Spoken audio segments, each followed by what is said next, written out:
కేంద్ర కేబినెట్ కీలకమైన నిర్ణయాలు తీసుకుంది. రైల్వే ఉద్యోగులకి దీపావళి బోనస్ ప్రకటించింది. ఏకంగా 78 రోజుల జీతం అంటే 2 నెలలు పైగా 18 అంటే 2.5 నెలల జీతం వాళ్ళకి డబ్బులొస్తుంది. ఇప్పుడు ఒక ₹1,00,000 ఉన్నటువంటి వ్యక్తికి 2.5 నెలలు అంటే 2,50,000 రూపాయల దాకా డబ్బులొచ్చేస్తాయి అనమాట. ఆ రేంజ్‌లో వస్తది. బోనస్ కోసం 1,866 కోట్లు కేటాయించారు. గ్రూప్ సి, గ్రూప్ 2 కేటగిరీలో 10.61 లక్షల మంది ఉద్యోగులు దీని ద్వారా ప్రయోజనం పొందబోతున్నారు. ఇకపోతే 95,000 కోట్ల ప్రాజెక్టులు కేంద్ర కేబినెట్ ఆమోదం తెలిపింది. 30 లక్షల అదనపు ఉద్యోగాలు కల్పించడం లక్ష్యంగా ఈ అడుగులు వేసింది.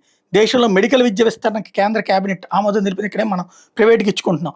Under graduate, post graduate medical సీట్ల పెంపు, సిఎస్ఎస్ పథకం 3 కింద 5,000 కొత్త పీజీ సీట్లు ఇచ్చింది. పీజీ సీట్లే మనకి చాలా తక్కువ ఉన్నాయి. దాంతో పీజీ సీట్లు భారీగా పెంచుకొస్తుంది.